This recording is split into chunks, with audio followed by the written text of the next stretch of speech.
The Islami corner की videos देखने के लिए हमारा चैनल सब्सक्राइब करें और बेल के आइकन पर भी क्लिक करें ताकि आप हमारी नई आने वाली वीडियोस से बाखबर रहें।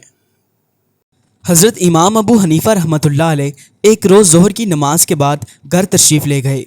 बाला खाने पर आपका घर था। जाकर आराम करने लगे, बिस्तर पर लेट गए। इतने में किसी ने दरवाजे पर नीचे दस्तक दी। आप अंदाज़ा कीजिए, जो शख्स सारी रात का जागा हुआ हो और सारा दिन मसरूफ़ रहा हो, उस वक्त उसकी क्या कैफियत होगी।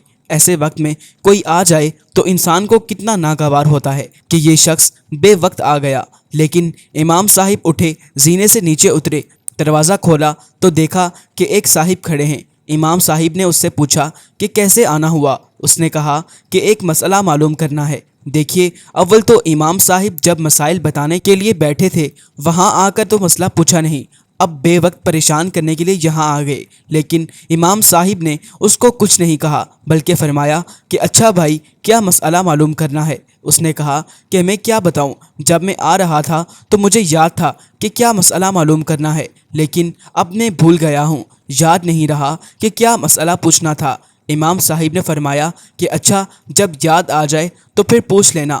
आपने उसको बुरा भला नहीं कहा, ना उसको डांटा, बल्कि खामोशी से ऊपर चले गए। अभी जाकर बिस्तर पर लेटे ही थे कि दोबारा दरवाजे पर दस्तक हुई। आप उठकर नीचे तशरीफ़ लाए और दरवाज़ा खोला तो देखा कि वही शख्स खड़ा है।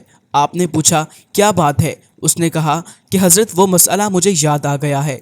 आपने फरमाया कि पूछ लो। उसने कहा कि अभी तक तो याद था, मगर जब आप आधी सीढ़ी तक पहुँचे तो वो मसला भूल गया।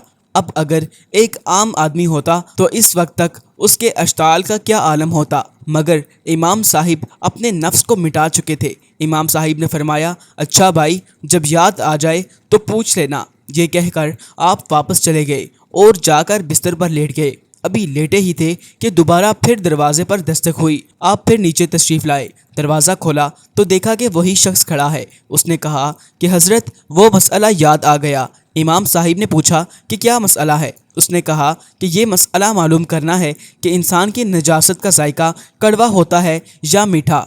अगर कोई दूसरा आदमी होता और वो अब तक ज़ब्त भी कर रहा होता तो अब इस सवाल के बाद तो उसके सब्र का पैमाना लबरेज हो जाता। लेकिन इमाम साहिब ने बहुत इत्मीनान से जवाब दिया कि इंसान की नजासत अगर ताज़ा हो तो उसमें कुछ मिठास होती है, और अगर सूख जाए तो उसमें कड़वाहट पैदा होती है। फिर वो शख्स कहने लगा कि क्या आपने चख कर देखा है। हज़रत इमाम अबू हनीफ़ा रहमतुल्लाह अलैह ने फरमाया कि हर चीज़ का इल्म चख कर हासिल नहीं किया जाता, बल्कि बाज़ चीज़ों का इल्म अक्ल से हासिल किया जाता है। और अक्ल से ये मालूम होता है कि ताज़ा निजासत पर मक्खी बैठती है, खुश्क पर नहीं बैठती। इससे पता चला कि दोनों में फ़र्क है, वरना मक्खी दोनों पर बैठती। जब इमाम साहिब ने ये जवाब दे दिया तो उस शख्स ने कहा, इमाम साहिब, मैं आपके सामने हाथ जोड़ता हूँ, मुझे मुआफ़ कर दीजिएगा। मैंने आपको बहुत सताया, लेकिन आज आपने मुझे हरा दिया। इमाम साहिब ने पूछा कि मैंने कैसे हरा दिया। उस शख्स ने कहा कि एक दोस्त से मेरी बहस हो रही थी। मेरा कहना यह था कि हज़रत सुफियान सूरी रहमतुल्लाह अलैह उलमा के अंदर सबसे ज़्यादा बुर्दबार हैं और गुस्सा ना करने वाले बुज़ुर्ग हैं, और मेरे दोस्त का कहना था कि सबसे ज़्यादा बुर्दबार और गुस्सा ना करने वाले बुज़ुर्ग इमाम अबू हनीफ़ा रहमतुल्लाह अलैह हैं। और हम दोनों के दरमियान बहस हो गई, और अब हमने जांचने के लिए ये तरीका सोचा था कि मैं इस वक्त आपके घर में आऊं जो आपके आराम का वक्त हो, और इस तरह आपको 2-3 मरतबा ऊपर नीचे दौड़ाऊं, और फिर आपसे ऐसा बेहुदा सवाल करूं और ये देखूं कि आप गुस्सा होते हैं या कि नहीं। मैंने कहा कि अगर गुस्सा हो गए तो मैं जीत जाऊंगा, और अगर गुस्सा ना हुए तो तुम जीत गए। लेकिन आज आपने मुझे हरा दिया, और वाक़या ये है कि मैंने इस रूए ज़मीन पर ऐसा हलीम इंसान जिसको गुस्सा छू कर भी ना गुजरा हो, आपके अलावा कोई दूसरा नहीं देखा।